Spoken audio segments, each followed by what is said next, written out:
Jim Walsh. A number of new laws going into effect today. Among them, you get caught flicking a cigarette from your car. You now face a fine of not $100, $500 for flicking a cigarette. Isn't that a bit much just to make a point? Number 663-1270, 663-1270. Jim Walsh, back in the hot seat. Yeah, it's hot in here. Air conditioning on the fritz again. Here we go. Well, I understand tomorrow it's cooling down. Well, that's good. But for today, the air conditioning, we have this automatic air conditioning system here. Every time it hits 90, it automatically breaks down. Isn't that just adorable? Okay. Jim Walsh here. Name of the show is Bizman Weekly on Super Talk 1270. New driving laws going into effect today, a number of them. The one to focus on is this new fine for littering. No, it's not fine for littering in North Dakota, but you will get a fine for littering. $500 if you're caught flicking a cigarette butt. Really? Used to be $100. You would think that would be enough to get people's attention, but they decided that they're going to up the level to $500. Seems a bit extreme, don't you think? Seems very extreme. 663-1270. Here's the deal. There's some other laws going into effect today as well. New laws about texting and driving. They're going to fine you $100 if they catch you doing it. If you're playing around with your smartphone while you're driving, they can pull you over now. If they see you do it, that's a big key thing. And it will cost you $100. And there's another law taking effect if children under the age of 8 are not in a booster seat. You can get a ticket.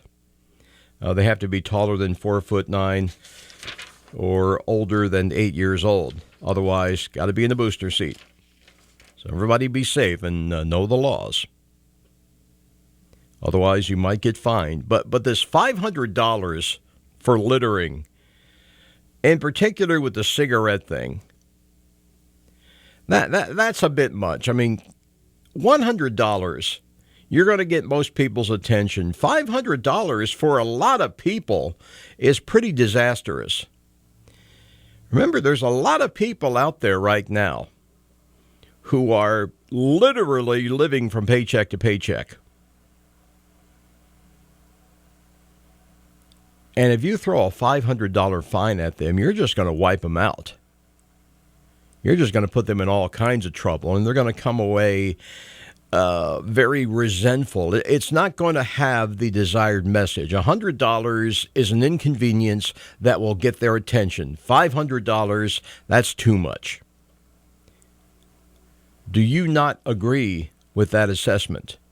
Where do you stand on this? Number 663-1270. New driving law going into effect today. If you litter, particularly they're talking about the thing with the cigarette butts. And yes, there is a drought going on. A lot of people will say, well, there's a drought, they got to keep the dry conditions and the forest fires. Well, as an emergency temporary measure, it's one thing, but this is not designed for that. This is not something that's going to go away as soon as the drought emergency is over. This is designed to be permanent. I have trouble saying permanent. I get mixed up. Where was I? Oh, yes. This is another case of a law. It's feel-good legislation. It's not really going to get the job done. You're just going to wind up hurting unnecessarily a lot of people who are not made of money like a lot of folks in the state legislature. When the people targeted don't have much in the way of money to begin with, you only create more problems and a sense of hopelessness. Those folks who are making the laws, a lot of them, can't really understand how difficult this kind of monetary bullying can be. And is it really going to work? There's evidence that it won't really work. Get more into that in a few minutes. But where do you stand on this? Imagine you flick a cigarette butt out your window and the cop happens to catch you. That's a key thing. They have to actually see you do it. And a lot of us think we're real sneaky about it. Is there a cop coming? Is there a cop car? That car behind us, can that be a cop car? Yeah, I don't think it is. Okay. And out goes the butt. And it turns out it is a cop car. You get pulled over. And the cop, if he's in a really bad mood or if you give him a lot of guff, he's probably going to give you the fine, the penalty. $500 for littering. Isn't that a little bit out there to make the point here? 663-1270, Jim Walsh on Super Talk 1270. Online at supertalk1270.com. Be right back. Right now, 74. Here's Sean Hannity, weekday afternoons on Super Talk 1270. Beginning today in North Dakota, anyone caught littering or disposing of cigarette butts improperly along North Dakota highways will face a fine of $500. That's up from the previous fine of $100. How stupid is that? Very bad idea. Very bad. 663-1270. You tell me if you think likewise or you think otherwise. $500 for littering. It's not going to work, and you're just going to hit all the wrong people in the pocketbook, the people who can least afford it. 663-1270. Jim Walsh on Super Talk 1270. Also, supertalk1270.com. You can also listen on your iPhone, your smartphone, and your ever-loving droid with that great app from Town Square Media. It's called Radio Pup. It's free, and it's powered in Bismarck, Mandan by CK Auto. Take a look at a state that tried something similar. In fact, they went even more extreme. The state of Illinois, the land of Lincoln. You remember Lincoln? Was that a town in North Dakota? Anyway, in Illinois, a few years ago, they decided they had enough of the butts on the highway. Get your butts off the highway. So they passed this law raising the fine for littering, specifically cigarette littering, to $1,500. $1,500 and a misdemeanor for a first offense. And on the third violation, it gets all the way up to $25,000 fine, and it's considered a felony. You're a repeat offender. If you keep flicking them butts, you can be slapped with a felony in the state of Illinois. Some people think that's what we should do here. No, not good. First of all, you have to ask, how well does it work? How much of an effect has this really had? In the case of Illinois, it really didn't have much of an effect at all. According to a Fox News affiliate, Illinois State Police wrote very few citations statewide in the first 3 months of the law in 2014, because the fact is, as is the case here, they can't ticket someone unless they see them toss a butt. The station reports 2 counties in Illinois issued no citations at all in the first 3 months. Now, with the litter law, they say the best hope is that the law isn't it's a deterrent on its own. That's part of the idea here. Remains to be seen how well that works. It can be a deterrent to the cops. That we know. Because a lot of policemen, police they're human beings too. They're family men, family women. And it is a fact that a lot of police, they probably feel bad about issuing these high-cost tickets for what they consider to be a low-priority offense. But another measure of success, of course, is whether it actually does what it's supposed to do in decreasing the litter. It's probably too soon for the hard data, but the Alliance for Great Lakes, it's a group in the Illinois area. They do beach cleanups on Lake Michigan. They say they have not seen a downward trend in cigarette butt litter. The volunteers go out and they collect it. They have not seen any serious decrease since the law took effect. They don't have specific numbers, but one spokesperson says the big picture is that the cigarette-related litter is still the top item overall that volunteers pick up at the beaches, even those that have the smoking bans. A lot of this, of course, comes out of the holy war against tobacco. And make no mistake about it, smoking is not a good thing. But again, as we talked about previously with Breathe ND, which happily we no longer have in this state, they ran out of money, so they decided to close up shop, turn the whole enterprise over to other departments. Their whole shtick, the whole thing with Breathe ND, of course, was smoking is icky. And, of course, there's nothing you can do that would be enough to stop smoking. It's all justified because if one person stops smoking, blah, blah, blah, blah, blah, blah, blah, blah, all that kind of nonsense. I think if only one person stops smoking, I think it's it's pretty pathetic when you think about it.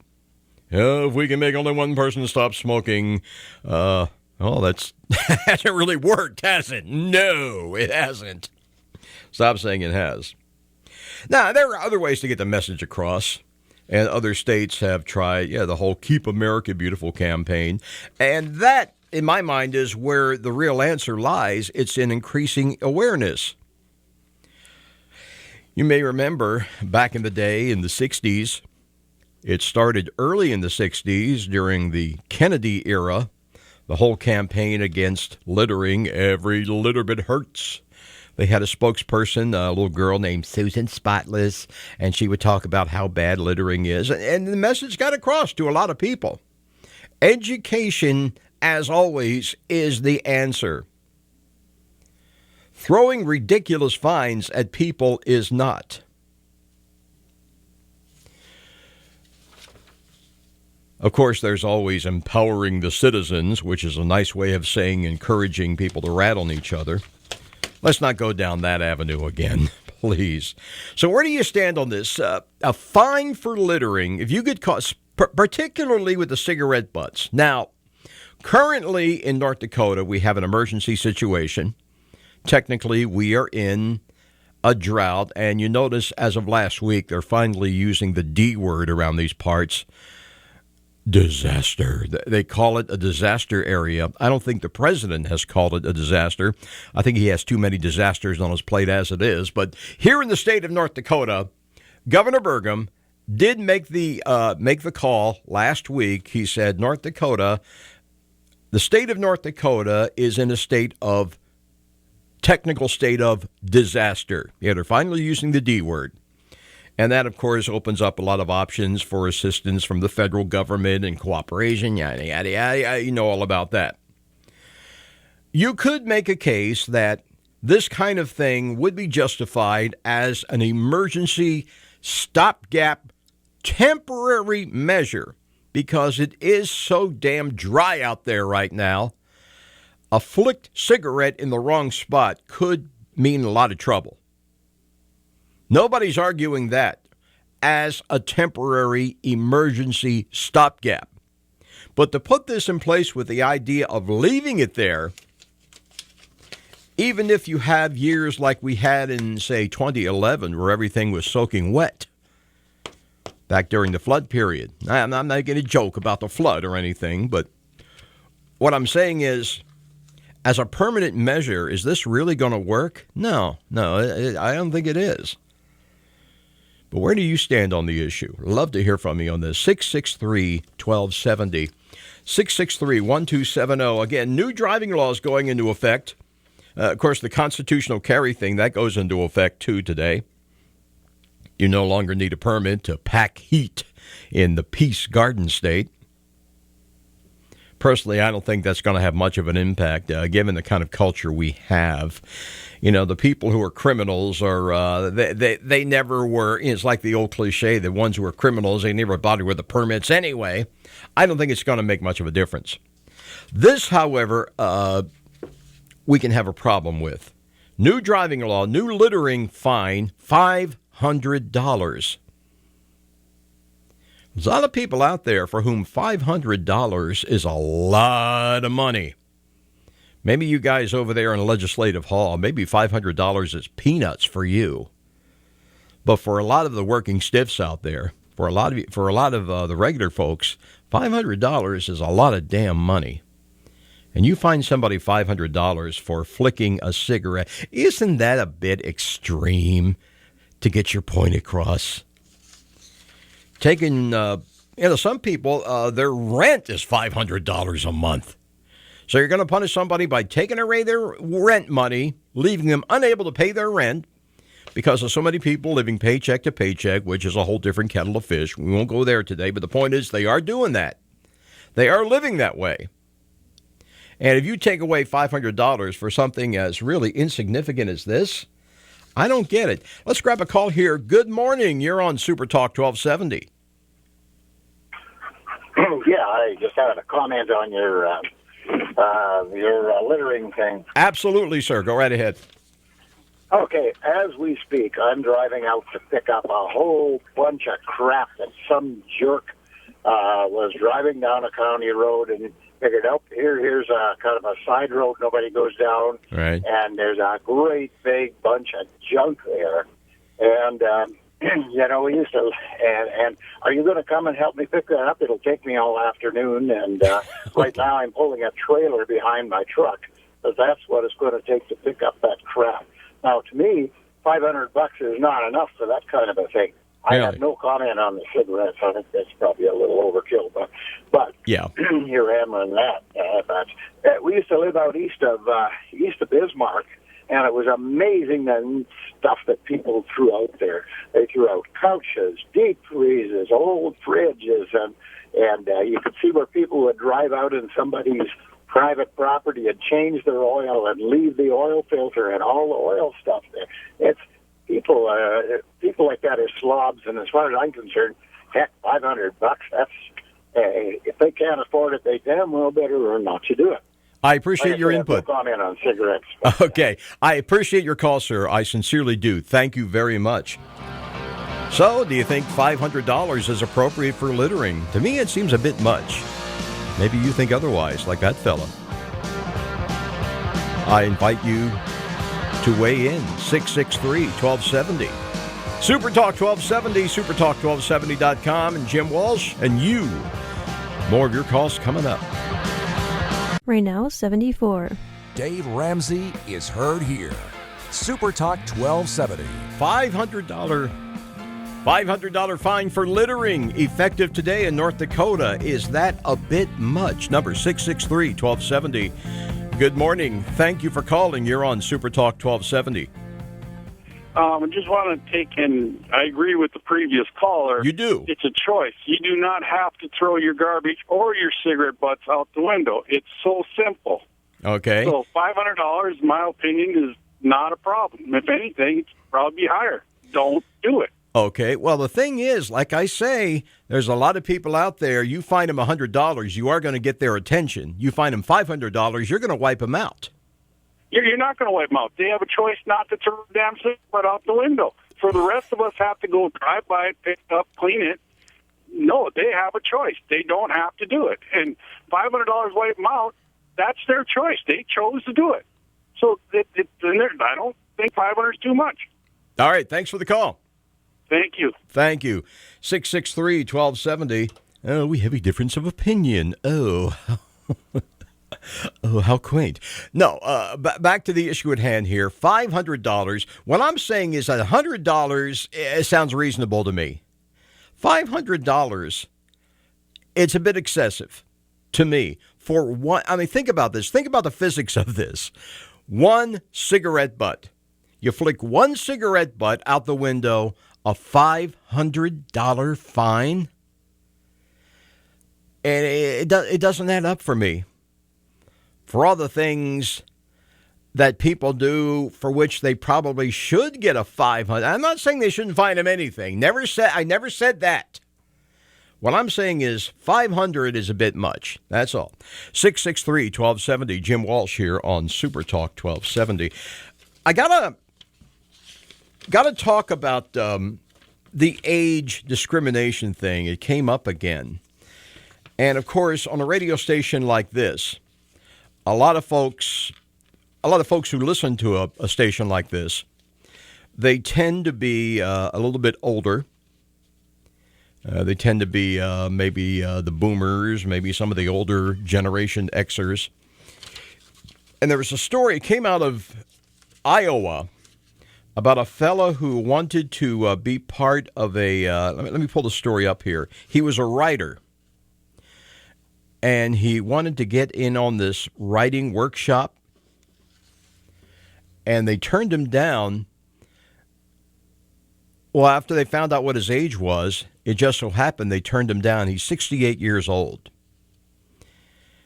And apparently this is a regular thing, this guy says. If you look at these writing workshops and these awards for great writers of tomorrow, they generally give them out to the younger guys. And it brings up the whole question again of age discrimination. I do want to get to that in just a moment here. Good morning. You're on Super Talk 1270. Yes, sir. Good morning. Hey, how are you doing? I got a comment about your cigarette issue there. All right, let me have it. All right. When I was drafted in the Army, and when we had to pull our daily duties, we had to go out and pick up them cigarette butts and pick them up whether you smoked them or not. And if you didn't police the area and come back with at least a coffee can full of cigarette butts, they sent you out again. Right. So I had a real distaste for cigarette butts. And you especially notice it in the cities at a stop sign. Some of these guys feel it's their responsibility to dump their ashtrays right at the stop sign on the street. Well, that is ridiculous. And it's just disgusting. And the other thing is, if you can afford to smoke what the price of the pack of cigarettes is today, you can certainly afford a fee that will get your attention to maybe not throw it out the window. Put a 5-gallon bucket of water in your car and throw your butts in there and carry them around until you get to a Dipsy dumpster someplace. That's my solution. So you think 500 is not out of line? No, I don't think it's out of line. If you're having trouble making rent, maybe you shouldn't be smoking. Thank you for your call, sir. You bet. All right, take care. All right, 663-1270, talking about the fine for smoking, specifically, and it goes into effect today here in North Dakota, along with a lot of other laws. It's August the 1st, and that's when these laws kick in. The new fine for littering in the state of North Dakota, $500. And you're driving along the interstate right about now, and you're sitting there, you're puffing away on that on a little cancer stick there, and you're thinking, gee, is there a cop behind me? That car behind me, could that be a cop car? Well, it kind of looks like one of those off-duty plainclothes Chrysler or the Dodge Darts that the state police used to drive. But could it really be a police car? Because if I throw this butt out, I'm going to be in trouble. Yeah, I know you're thinking that. I know you're doing it. And I've been in cars with guys like that. They're puffing away, and all of a sudden they go, hey, look behind us. What? That car behind us. Yeah. Does that look like a police car? Well, I don't know. There's no thing on the top. No bubble siren bubblegum machine thing on top. I don't see it. I don't know if it's a cop. I don't know if it's a police car or not. Okay, I just wanted to know so I could flick my butt out. Okay, dude, whatever. We all know somebody like that. All right, 663-1270. Jim Walsh on Super Talk 1270. Supertalk1270.com. A couple of quick things here. Fellow writing, a colleague had an interesting experience. The threat of jail time because her driveway has cracks in it. Okay, it's not exactly what we're talking about here. But, yeah, the idea of excessive fines just to kind of make a point is the question here, 663-1270. You're also welcome to comment anytime. You know, we've got a Facebook site, Super Talk 1270, KLXX. It's on your Facebook page. And you can also call in right now if you like, 663-1270. And I want to talk more about this age discrimination thing because, you know, we're a bunch of geezers here at the radio station. Well, some of us are. And it kind of affects us a little bit. So we'll get to that in a second here. Is age discrimination a real thing in North Dakota and elsewhere? Talk about it in just a few here on Super Talk 1270 and supertalk1270.com. Hang in there.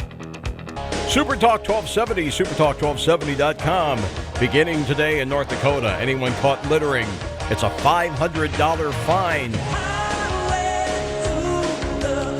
$500 for littering.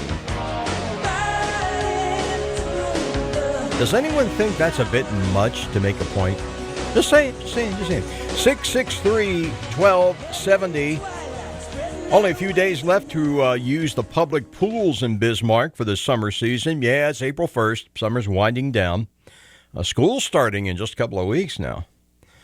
Kind of sad to think about it, but no, winter isn't that close. Not yet.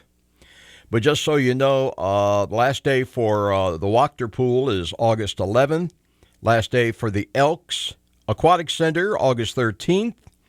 Hillside is going to be open until the 20th, and you can get all the information from Bismarck Parks through supertalk1270.com. All right. I want to talk about this age discrimination thing. Here's the deal. From Iowa, a guy applied to the Iowa Writers Workshop, which apparently is a very prestigious thing. And he got rejected, and he says it's because of his age. He's 68 years old. Now, obviously, the program denies that there's any kind of ageism going on, and maybe it is, maybe it isn't. But as noted, over the past 5 years, nobody over the age of 51 has been accepted, and almost half of those who were accepted are between 18 and 25. Them young whippersnappers, you know. Get off my lawn, go get a job. Now, if that's the plan, you would think that the program organizers might want to change the wording a little bit, aspiring, or just say young, you know, just say young writers. Everybody thinks it'd be cool, but no, it says aspiring writers. And it doesn't say anything to everybody, you have to be young. And the question is, well, there's a couple of questions here, actually. Is there really age discrimination going on in our society today, like here in North Dakota? And should you be cut off from aspiring to do something, especially a creative endeavor, because you're too old? Don't want to sound like Paul Harvey here, but there's always stories about people who started late in life and accomplished something great. Colonel Sanders springs to mind. I don't know what you... Well, I think the chicken is great. I think that's something great. Kentucky Fried Chicken, it's finger looking good.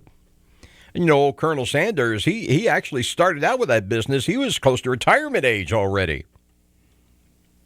Grandma Moses started late in life. But, you know, we do have kind of a youth-oriented culture, and we have for a lot of years now. I really think, number 663-1270, I really think rock and roll has a lot to do with it. Because, let's face it, rock and roll is a young man's game or a young woman's game. And rock and roll, if you don't make your first million, if you don't have your first 3 million sellers by the time you're 21, you're considered over the hill. They don't want to talk to you. They don't want to look at you. How many times have you heard a story of a 40-year-old guy going up to a record exec and having the guy go, yeah, I like your music, we're going to give you a record deal? Yeah, it doesn't happen. It's all about the youth, which is probably one reason why there are so many people in rock and roll die young. And I'm not making a joke. Actually, it's a serious thing. You look at the mortality record for drugs and plane crashes and car crashes and whatever in rock and roll. It's because it attracts people who are very young. It attracts the child prodigies of our society. Child prodigies, unfortunately, tend to be very screwed up people socially. They tend to have trouble adjusting to life in the real world, and they tend to get in trouble. I'm thoroughly convinced. You look at all the some of the great stories of rock and roll, especially the people who died young. The not so much John Lennon, he was murdered, but you look at what happened with the Beatles with all their issues. They were all very young guys when they started out, and they were making a lot of the kinds of mistakes that you make when you're young and brilliant.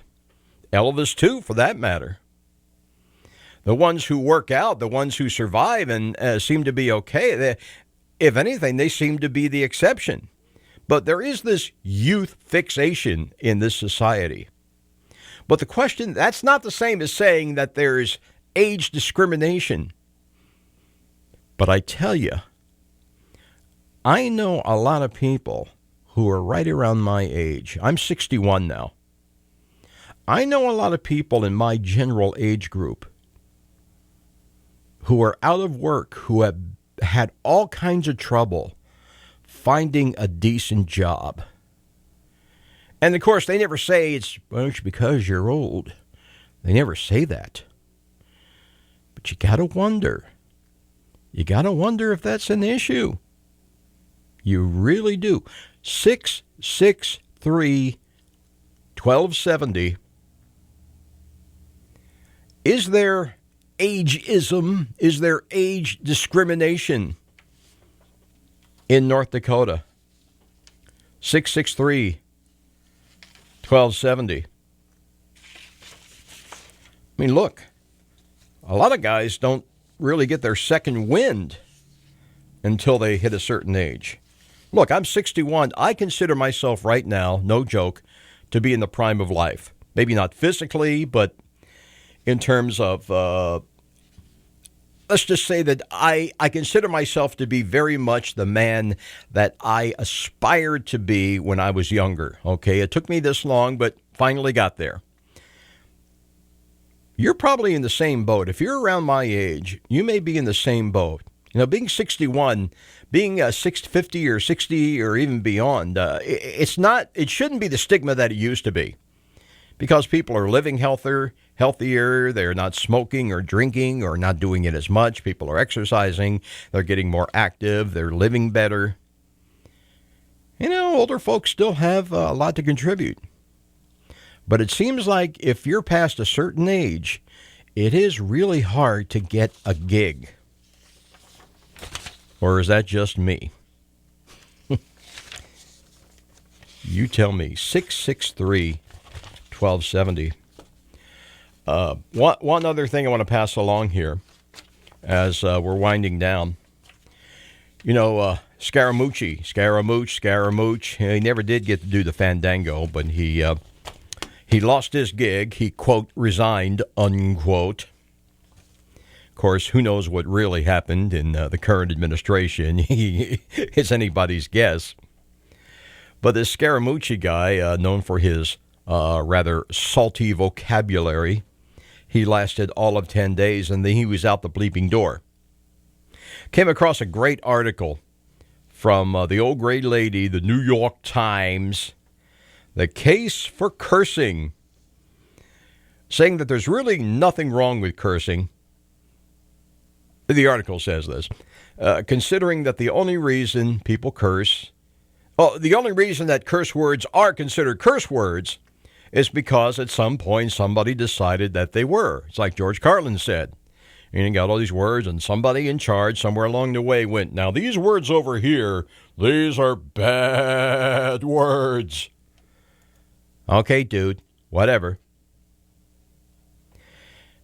And using those words, when you stub your toe, I mean, let's face it, as a comedian once said, when the President of the United States, no matter who he is, when he stubs his toe, you don't expect him to go, oh my goodness, I stubbed my toe.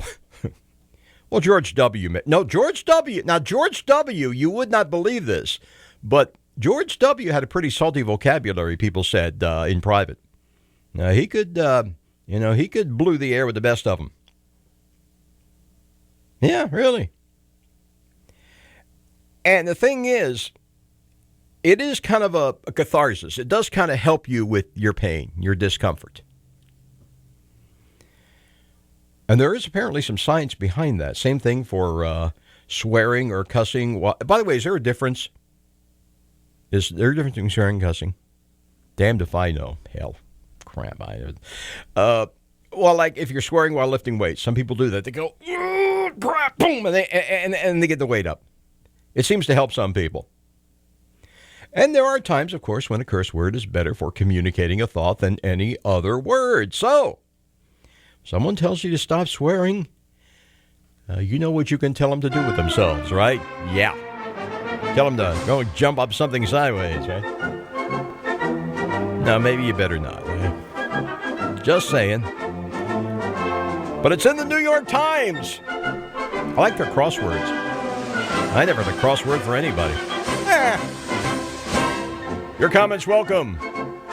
Supertalk1270.com. Jim Walsh. Enjoy hearing from you very much. Thanks for listening. Supertalk 1270.